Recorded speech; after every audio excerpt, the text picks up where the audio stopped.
So today we have a quite interesting topic. In my opinion, I always wanted to talk about this one, and then so cool that I had an opportunity to talk with our partners, Flowla.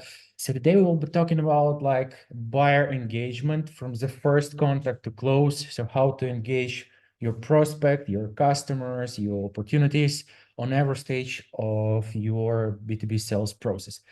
So as always, my name is Vlad. My name is Vlad. I'm a growth person here at Reply with SDR's background. Super happy to share everything I know about how to engage your prospect during the cold outreach, outbound stage of B2B sales process. And Alper, please introduce yourself. Yeah, I'm just looking at my picture where I'm a little younger. Mm. So I'm Alper. I'm a co-founder of Flowla. Flowla is a digital sales room / mutual action plan / customer success portal. I'm the CRO. It's my first entrepreneurial experience, and before that, I started my career in consulting at Bain and Accenture, where I advised sales teams on their go-to-market strategies. Then I did all the levels of sales, from being a rep, enterprise deals, to as the deal sizes shrank from enterprise, my responsibility and the stages of the companies changed. And in the last roles, from Series D to A, and now to our company, which is now over 2 years old. And yeah, that's me. Oh, cool. Cool. So I think we will hear from you cool first-hand experience. Awesome. So here's what we will cover today. We will go through every step of B2B sales process and talk about how to capture initial interest during prospecting and outbound stages, like cold outreach stages. Then best practices for maintaining engagement through discovery negotiations.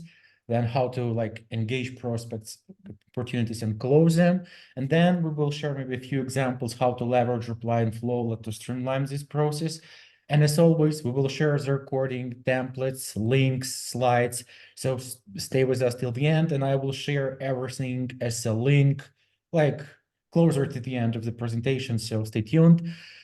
As always, feel free to interrupt us, ask your questions in the chat or the Q&A section, and I will, from time to time, stop the presentation and I will answer your questions. So that's the process here today. And let's get started. So why it matters? So every time when I think about B2B sales process, I always focus on pretty much this flywheel, and I think about like, okay, so there are a bunch of stages, and on every stage of like B2B sales process, we can lose prospects' attention, we can lose their interest, we can lose their, I don't know, their engagement basically. So, and then I think about, okay, so where we lose our prospects, opportunities, customers, and how I can, like an SDR or salesperson, growth person, like returns these prospects back to my sales process. So that's how I think about this process. And then I think how cold outreach, how like sales engagement platform like Reply can help me return these again leads, prospect, opportunities, customers back to the sales process. Again, so lots of opinions today, nothing data backed, but just sharing my personal experience. So first of all, let's talk about prospecting and outreach stage. Typically like cold outreach, right? So starting from building lists, scraping data, verifying data, collecting data, enriching data, and so on, and then adding these prospects to my sales engagement platform, sales engagement tool, then reaching out to them, and then booking the very first meeting. So, and then I will share today how I think about this process. But before we start, let me know in the chat, what's your favorite way to engage prospects when you send cold emails? Your strategy, your tactics, I don't know, maybe it's copywriting, maybe it's personalization, maybe it's relevancy. So let me know what's your favorite way to engage prospects here. Curious to know.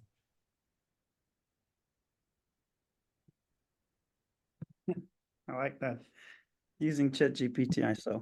To solve their problem, personalization, cool. Relevancy and value, prospect.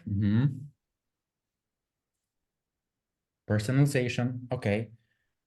I wonder if people still send Amazon cards. Okay, yeah, that's a great way to do that. Or like a bottle of wine or something, right? Like out of the box. Send a possible opportunity, be in the known, multimedia content, inbound leads versus outbound leads. Okay. Cool. Cool. Great.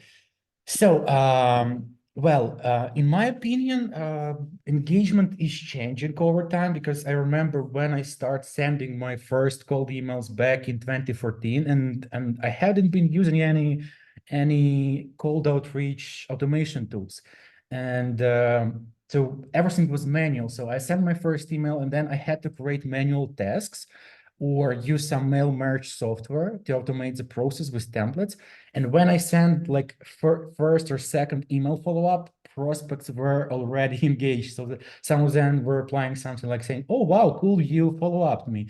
That's awesome. I have never seen that before because, you know, on this like, but like back in 2013, 14, 15, that was like something quite unique in B2B, right? To send follow-ups with automation tools. So it was like interesting to prospects because you send it like additional follow-up. Nowadays, sending additional follow-up sounds like robotic, right? Then we had automation tools, sales engagement tools. Then we had like personalizations and relevancy, then AI personalization. Now we have trigger-based outreach, a bunch of tools to think about cold outreach, how to engage prospects via cold outreach, right?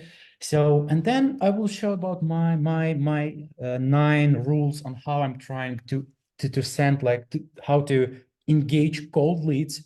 Probably they have never heard about us, they have never tried our software and so on. So how to like make them join a meeting with us. So how to do that. And then I think about this process in the following way. So first of all, know your customers. So why?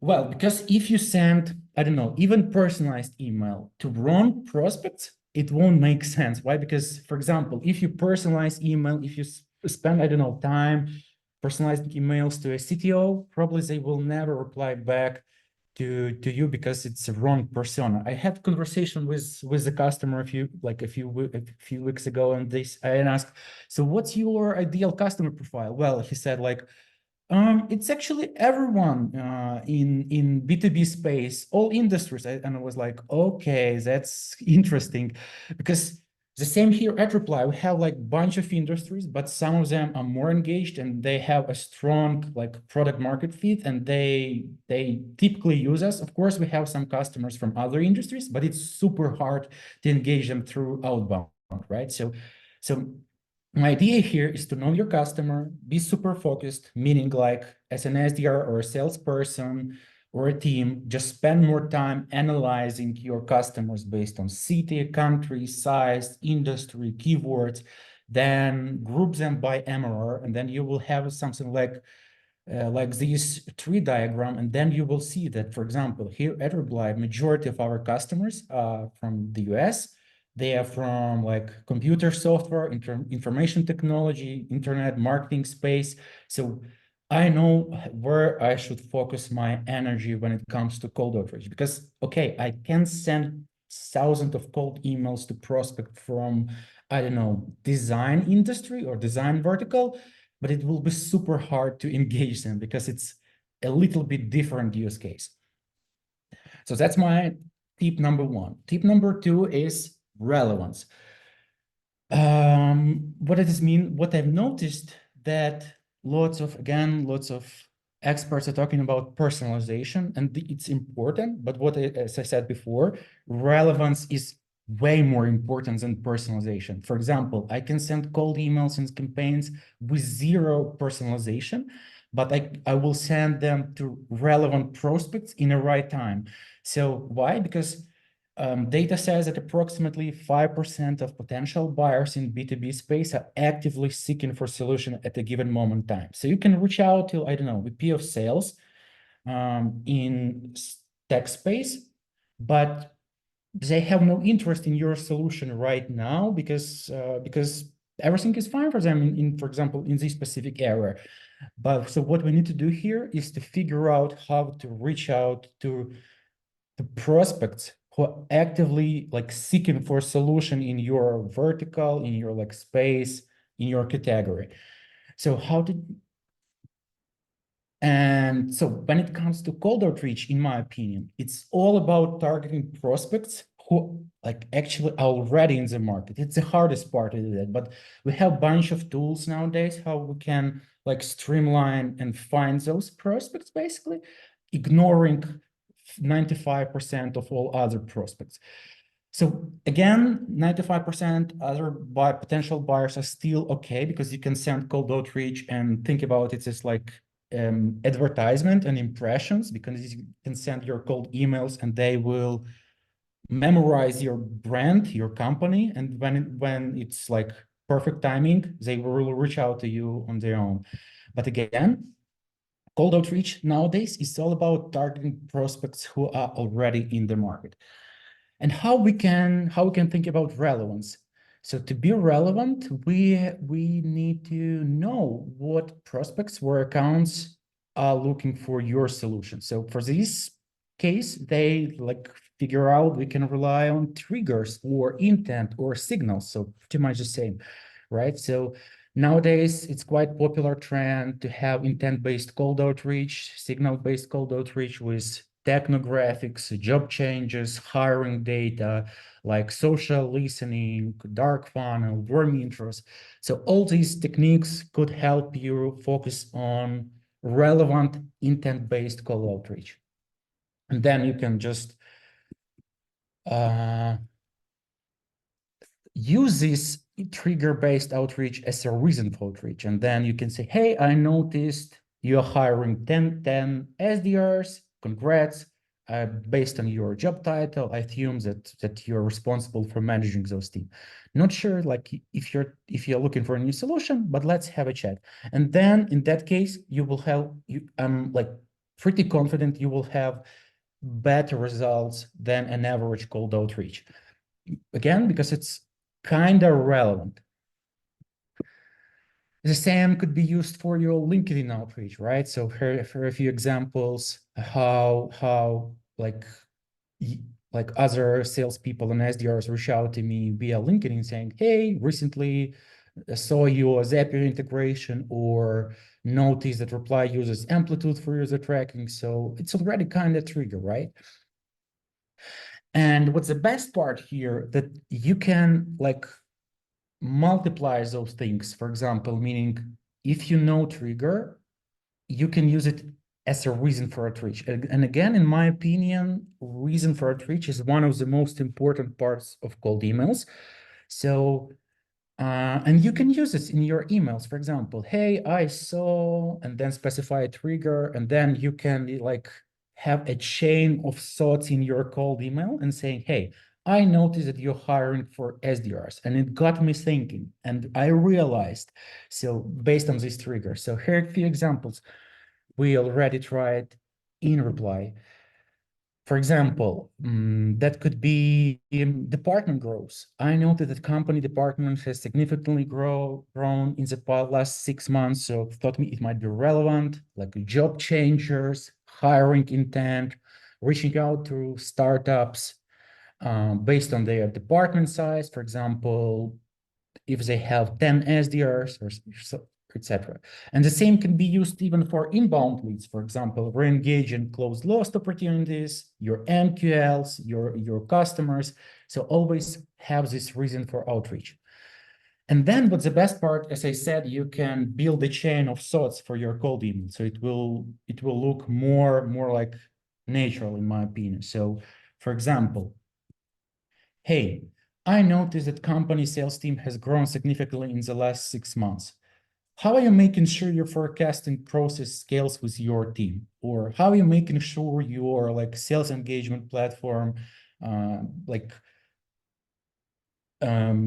has all things your team demands, or for example, so you can always like link those things together, and it will be super easier to create those templates. So there is no need to fake your personalization. And again, number 5, super important topic is copywriting. I won't stop here. We have written a really cool guide on how to write unignorable cold emails, and I will share this a link because there are so many things there like to take into account. So we had to like write this guide on cold emails only. Copywriting is super important as well. Number 6, again, lots of people already mentioned this, personalization. Even if you're relevant, it's still great to have something personalized in your cold emails. It could be like anything. For example, it could be images, GIFs, videos, guides, landing pages, maybe links to your digital like sales room and so on. So you can use this like personalized pieces of content to personalize your emails at scale.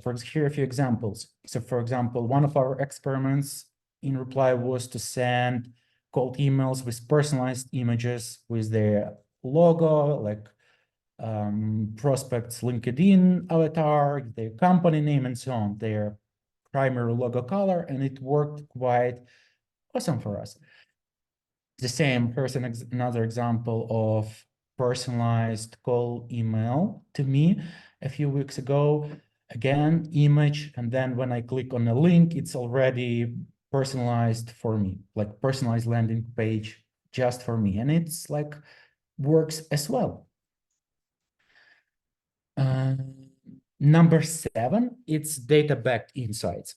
So when it comes to insights, to engagement, so we can rely on data rather than our gut feeling. For example, we can increase our engagement like just making some small tweaks. For example, we can adjust sending windows. We can adjust our subject line length, and it will generate more opens. Then we can adjust our cold email length. We can A/B test things. We can check our reply rates by industry, sequence length, tone of voice, and there are a bunch of things there. So like changing some small things based on data will help you increase engagement, that's for sure. And strategy number 8, be yourself. When you send cold emails, typically they are quite similar, right? So the same strategies, the same tactics, the same frameworks. So what you can do here, just add to those emails a small piece of yourself, right? So for example, here at Reply, we use personalized images. For example, Ilya from Gross Band, he uses heyo instead of generic hi, hello, first name. So, and it makes perfect sense because that's how you can differentiate yourself through all these cold emails. And then here's another example how our SDR Alessia does that for her cold emails. So quite cool use case, and it helps get way more replies, just adding this simple personalized image to her cold email follow-ups. And strategy number 8, it's outbound Turing test. That's how I call it. So be honest with yourself. After creating your template sequence, read it and ask yourself if you would respond if you received such an email from someone else. And ask yourself, do you like this email template? Do you want to see something similar in your inbox? Would you reply back if you received a similar email in your inbox? And something like that. And if you have 2 yes or 3 yes, that's awesome. So probably someone else will reply back to this cold email. If you dislike your email, just change it, just try something new. So again, It's super hard to implement all those things in together. Sometimes you have to abandon some things because you have to achieve your quota. You have to get those meetings. Sometimes it's almost impossible to implement all of these things together. The same with me. It's super hard to put everything together, but just implement one by one, add new level of engagement. And I promise your reply rates will start increasing and you will get more replies. That's how I've been doing it myself, like iteration by iteration, and then boom, you have more replies over time. So that's my strategy to how to engage cold outbound prospects during my prospecting and cold outreach stages. So and again, think about cold outreach and engagement. Like an end goal here is to like make the prospect say, "Wow, that's look interesting. Let's chat." So that's the end goal here for outbound. And then based on this statement, you just start thinking, okay, how can I change my cold email sequence to get this feeling from a prospect? That's my framework basically. All right, Alper, your turn here.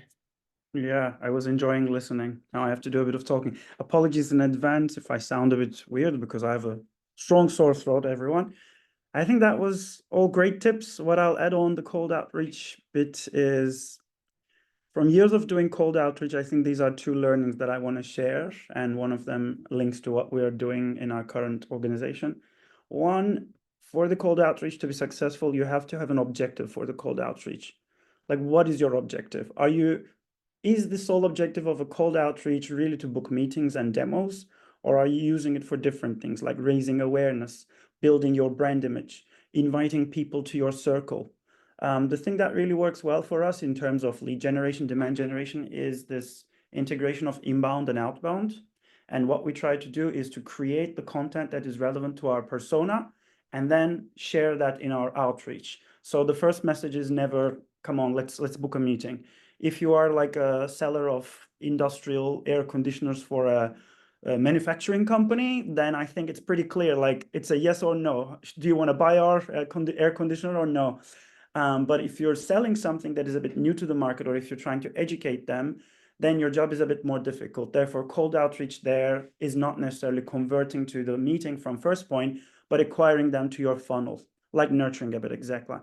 And one thing, the second point that I want to mention links to that, which is how do you educate? How do you share a lot of information without being boring, without losing the attention? And that's where, when we started building Flowla, and it's a tool that both customer success and sales teams use, and there's different values for different people, or any other digital sales room will have that.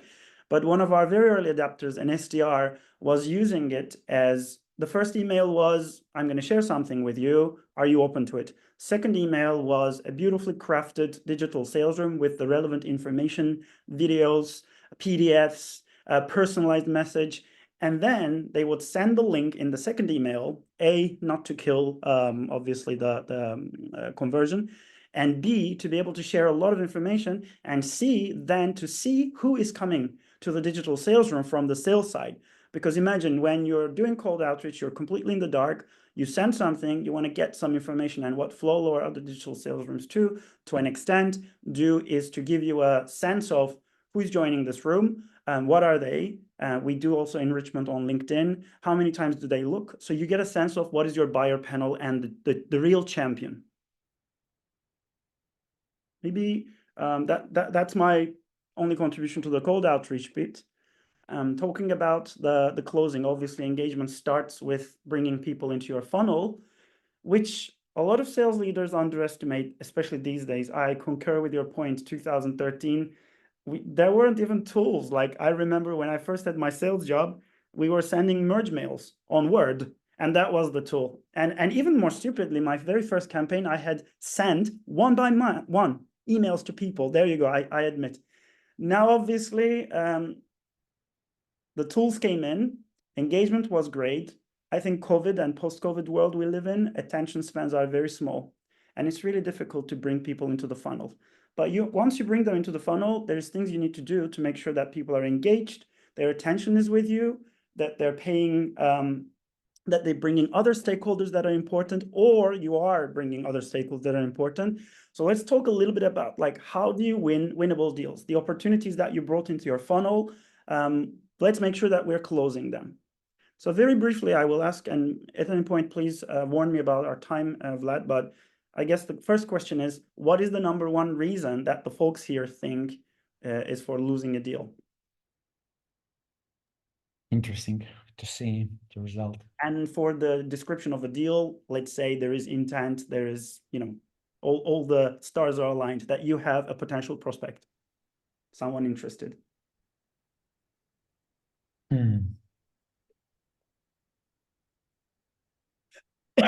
Excuse me. Let's see.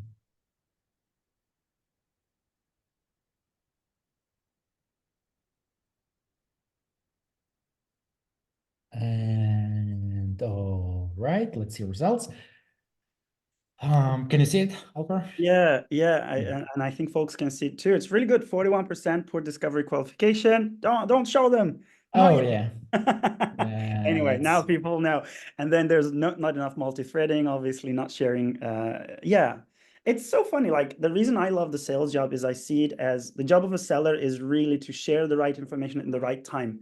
There's this concept of good enough decision making, right? Which is the job of a seller is to listen to their prospect and understand their pain, bring them a perspective, share a point of view, and then if you're able to close that deal with your product, great, then you close, right? So we help them make good enough decisions. To make good enough decisions, the first point of entry is your discovery.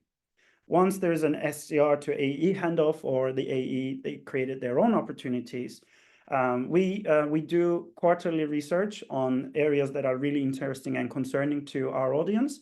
And one of the very recent ones that we did with our great head of content, she worked on is around engagement. And the first question we asked is, why are you losing winnable deals? And the main reason for that was poor discovery. This is a really good research for folks to go to our Media Hub and read. We both asked this question to the buyers, like buyers, how do they feel about the buying process? And sellers, how do they see the selling process? And number one, again, poor discovery. Why? Because you didn't collect the right information. You put something into your pipeline that wasn't an opportunity in the first place. You thought somebody was your champion, and for 5 weeks, you told your sales leader that you're going to close a deal, which was never going to close. So we have a lot of great research into how to run a stellar discovery. We'll share the checklist for that as well with the folks here, but that's the number one reason. Number two is around multi-threading. As I say, either you as the seller, you need to bring folks to your deal. Make sure that in a conversation, when you talk to your champion, who else do I have to involve in this deal?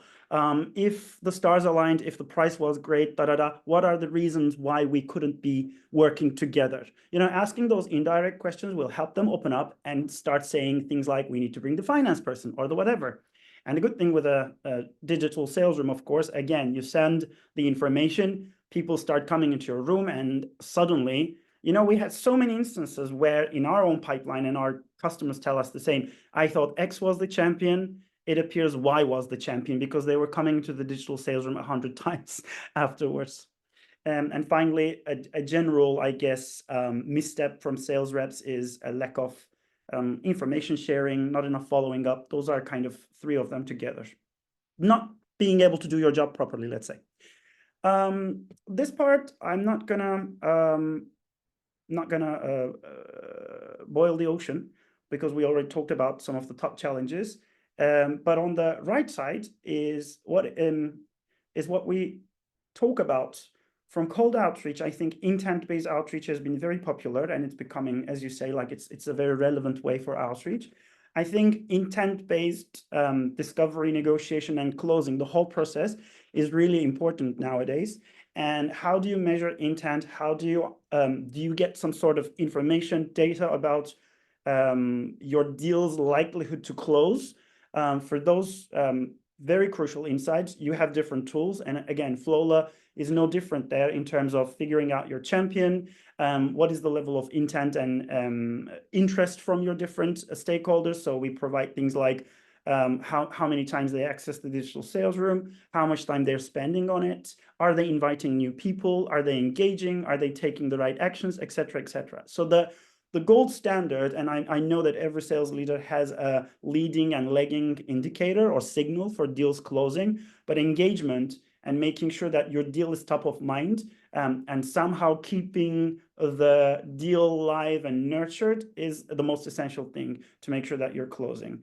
And last point here, I know that it's super intuitive that we need to follow up, but that's, again, one of the main reasons why a lot of deals fall into cracks, because we don't follow up in the right way or in the right time. Because we have a lot of content, I'm going to skip through the next slides if any of this is too fast. And if folks want to reach out and ask questions, please feel free. In terms of the 3 stages of that end-to-end engagement from SDR to AE handoff, then throughout the deal progress, and finally which is also very critical, sales to customer success, because Flowla is used a lot by customer success professionals. And folks here also feel that there's a big convergence between sales and customer success these days, because everyone has access to information. Like, let's say you are an SDR, you send some initial information to your prospect, and then you hand it off to the AE so they can start the engagement process. But even before you do that, a lot of the information is already available through websites, internet, G2, whatever, for the buyers, right? So therefore, what are, again, those factors that can help us close a winnable deal? The first section, starting with an SDR to AE handoff, and I think throughout the process, is making it super easy and frictionless for the buyer. I think that's the key. Like, I, as a buyer, don't want to be chasing the salesperson. I don't want to be chased in the wrong times. I don't want to be asking for information. I don't want lack of transparency. Like, everything has to be smooth, transparent, and available to me. So therefore, starting from the SDR's first point of contact with the prospect, sending them a digital sales room, having different stages there. For example, on the screen, you have this welcome stage where you can have a bit of information to share, warm them up, maybe a case study, whatever. But the prospect sees transparently that there's a process we're going to follow, and there's different information which we will share with different people in different stages. Giving that sense of timeline also helps with urgency, which we'll come to. The second stage is obviously how you do your discovery and demo follow-up. I already mentioned some of the key problems, but one of the reasons why a lot of account execs or sales reps, people in closing positions, really love using a tool like Flowla, it's probably because one of our very early adapters, she had described Flowla like this to me. Very simply, she was Spanish, and she said, when I have a prospect, what I do is this. I take this and I give it to the prospect, and here is everything that you need. And that's a flow. And the prospects, I think, really appreciate it because it looks great. It's all organized. What you need to deliver, I think the whole process is a psychological process, and your buyer or prospect needs to feel safe with you.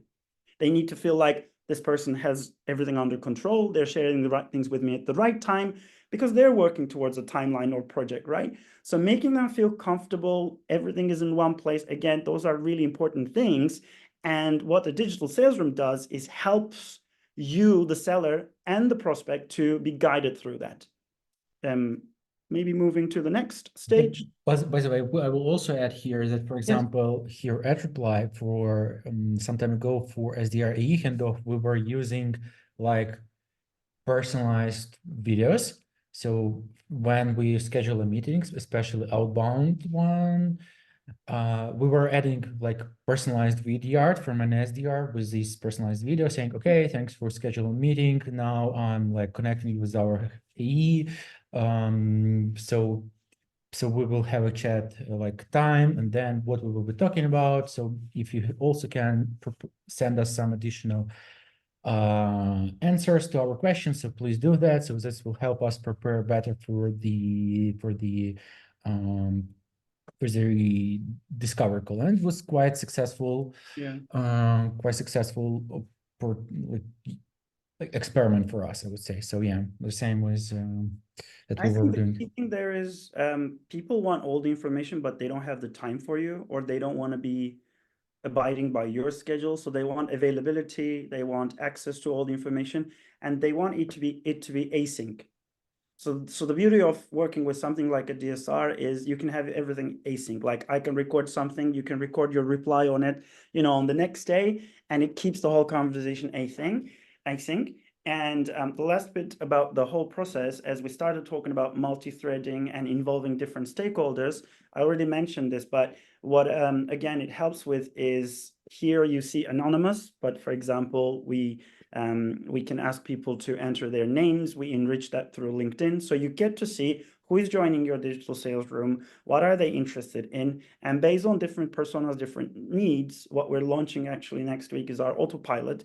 And the autopilot is basically like to me, it's a big innovation in terms of every manual task that needs to happen, all these follow-ups, you can put them on autopilot and just say, when X person views this stage, then send them a follow-up email or open this stage for the other people to see. So those kind of automation, I think, really enables the sales rep to follow a sales process and enables them to do it with multiple stakeholders. All right. So maybe quick overview of this slide. Yeah, I So think, it's a cool one. How to avoid mistakes, right? yeah. All this again, it comes from years of experience and our recent research, but some of the top things that I want to share, and actually one thing, don't think of the discovery meeting or the first meeting as an opportunity to feature dump, or don't fall into the trap that your prospect is super interested in everything that you say. Think of it as a conversation. I always like to call the first sales relationship between the buyer and the seller a therapy session. It is where you unearth all the deep problems that your buyer has, even things that they don't think about. So the key here is to ask them questions about what is the real problem, and don't make it feel like interrogation. I know that a lot of reps will go into a discovery call with 10 questions that they have to ask because their sales leader told them to.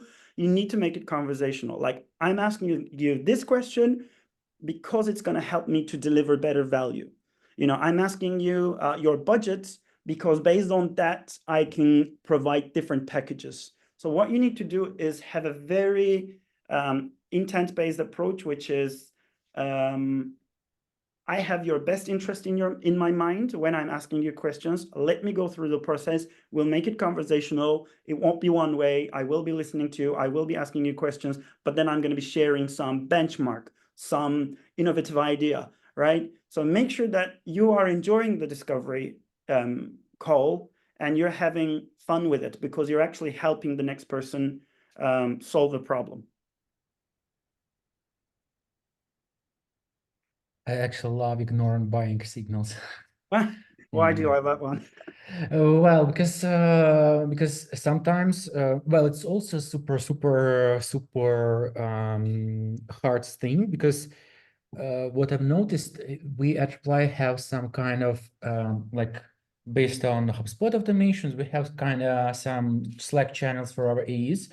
So, for example, when their prospect visit our website, so we send like a signal, okay, this open opportunity visited our website, or this discovery call opportunity just created a free trial. So, and then what I've noticed that sometimes it's quite useful not to ignore those signals because you can send just, and I've noticed it with just my personal experience with HubSpot sales team. So every time when I do like a meaningful action on their website in product, there is always someone from their team. So they actually master those buying signals.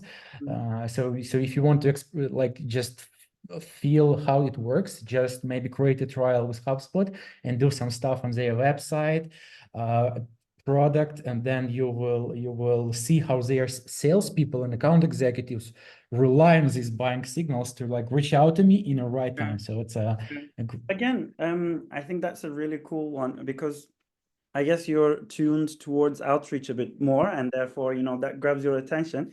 For me, Uh-huh. the signals, for example, are what's happening inside that first call or your sales interaction. Like Mhm. I also do a bit of advisory work, or I coach other founders who are not Mhm. necessarily commercially minded, etc., on their sales process.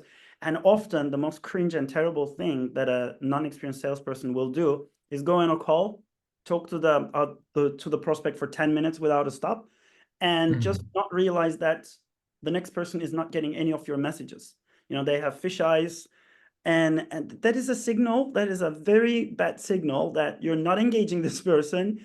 Even if your tool is the right thing, you're gonna lose them because you're just talking about yourself and not their problem. Mhm. That makes sense. I agree here.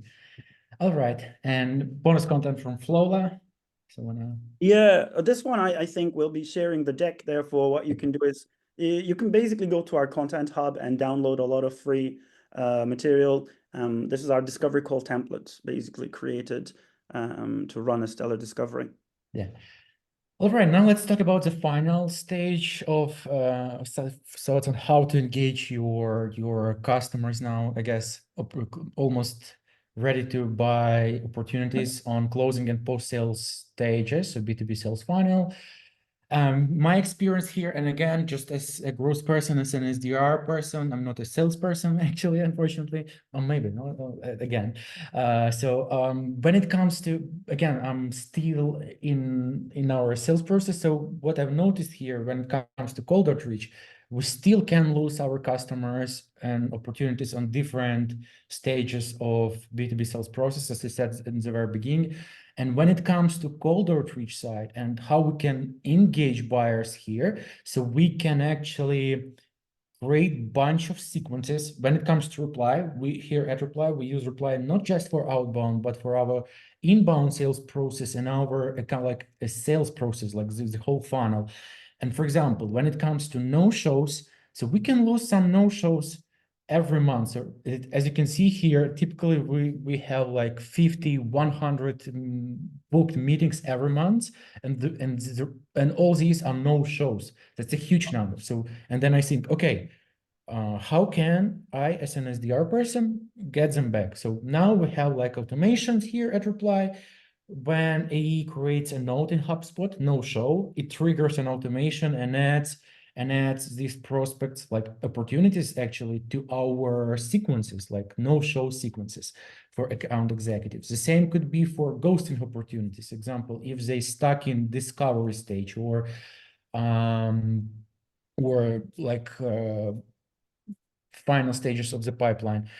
And so yeah, we have a bunch of those sequences for MQLs and leads in our CRM. So I will share it in our like Notion file. We will send after the presentation. But again, as you can see here, we can re-engage and get back these like prospects to our sales process. For example, we can re-engage ghosting opportunities.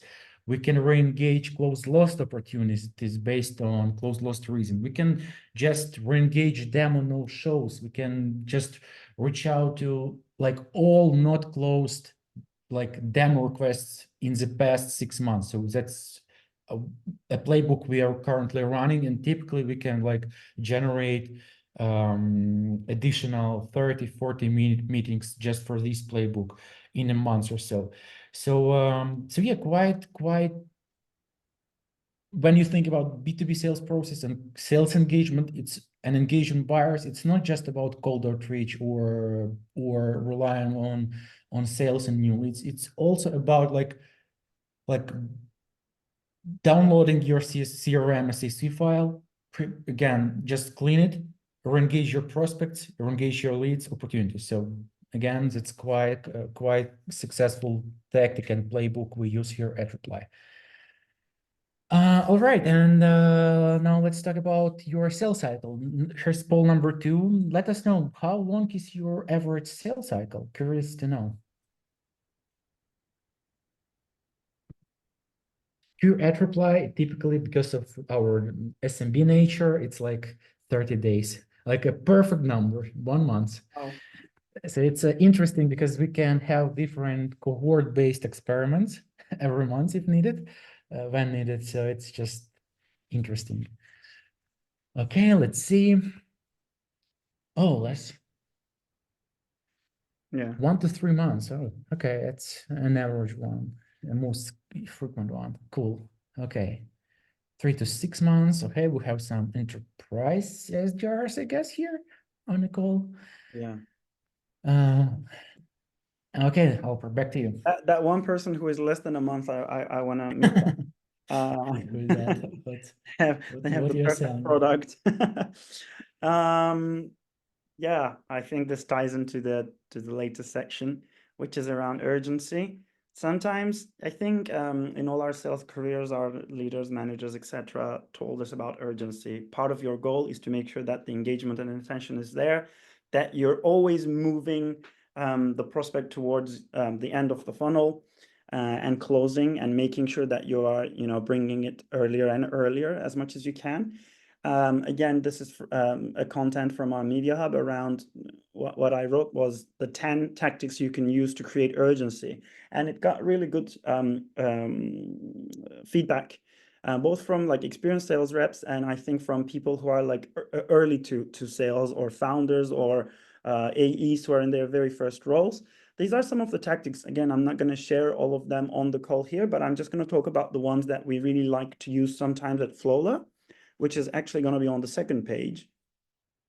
Things like tying to a strategic agenda, talking about the cost of using versus not using, etc. These are all really useful tactics. And I think there isn't like a one size fits all kind of approach. Depending on your product, your stage, awareness level of your prospect, you can use the different tactics. But some of those that really work well for us is, for example, what's the consequence of not implementing a solution like Flowla? You are today, on the lucky side, you may be closing deals in less than a month, but I think that was only one person.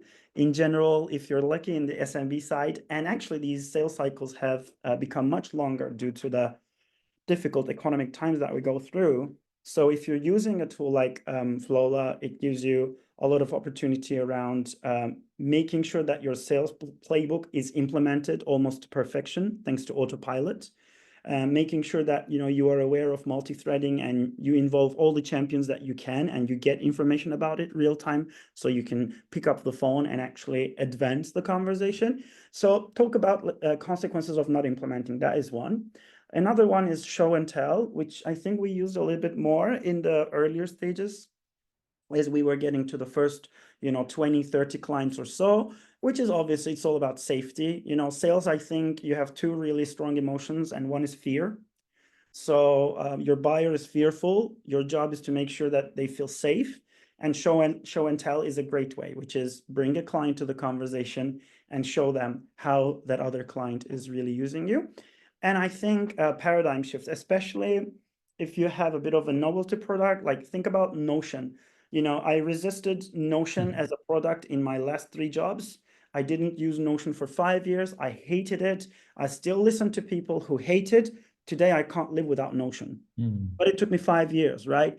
So I think sometimes when you think about a new tool like digital sales room, Flowla, engagement platform, etc., or mutual action plan, some people, early adapters, which I'm sometimes not one, are going to adapt so quickly. But if you give them the notion that this paradigm shift is happening, it's going to come better soon than late, then I think it sometimes opens up perspective for people. So giving a bit of thought, leadership, and vision, I guess. Yeah. Cool. Yeah, I love it, because I also read recently I read, I guess, HubSpot's research as well, and they said that yet still like case studies are one of like the most like requested things from B2B buyers. Like, show me how other similar companies like use your software. That's cool. Okay, so it aligns with prospects' expectation, I guess, with buyers' expectation. Absolutely. Yeah. Cool. All right, let's proceed. Okay, we still have a few minutes here. Yeah, I think this closes the last section, which is, again, when we think about the sales process, we always think about demand generation, then closing. And in my very first job, which was sales job, which was maybe 10 years ago, I'd be like, here, I closed, now somebody come and deliver customer success. And obviously I was really grilled for it.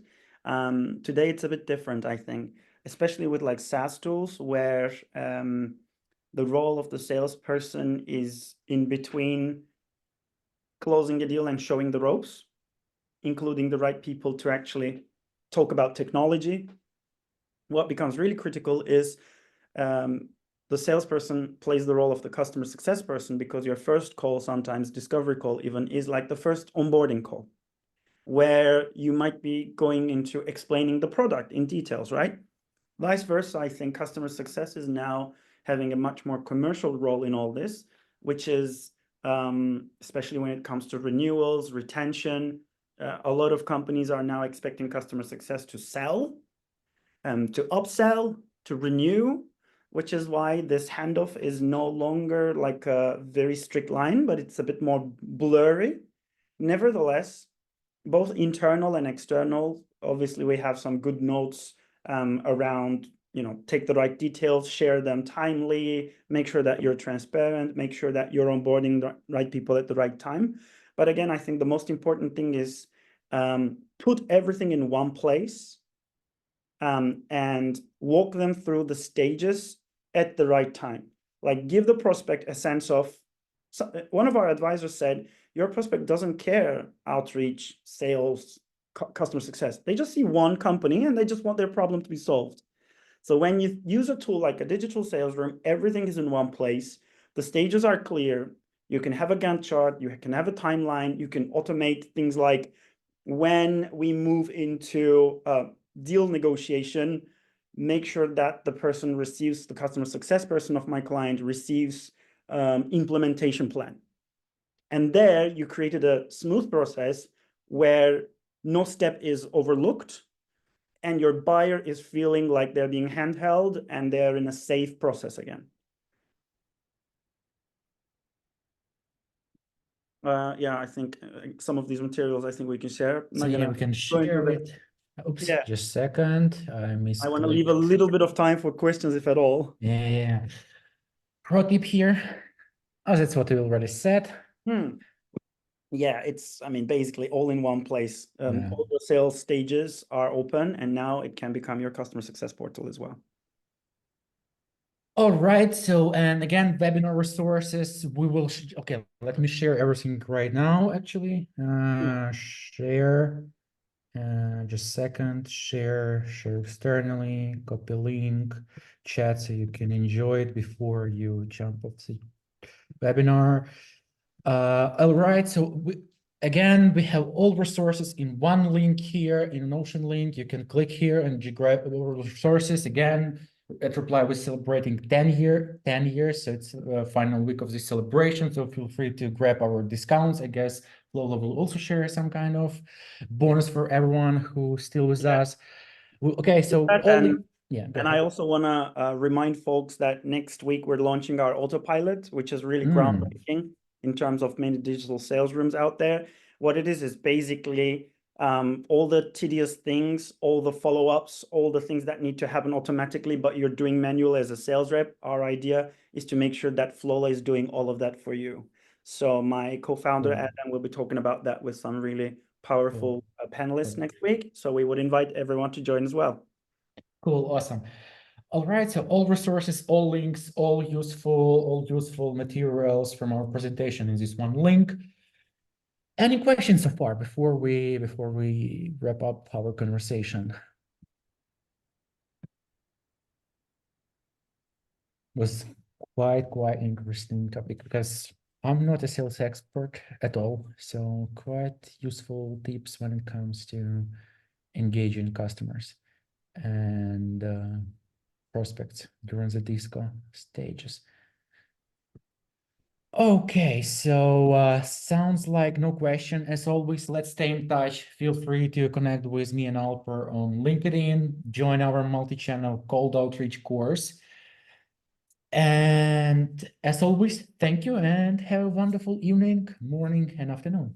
Wonderful. Thank you for hosting, Vlad. And if folks are interested in talking any of these topics, I'd be happy to chat as well. You can reach me on LinkedIn. I do one-to-one sales coaching, all that stuff. Yeah, always available. Thanks. Awesome. All right. Take care, everyone. Bye. Bye-bye.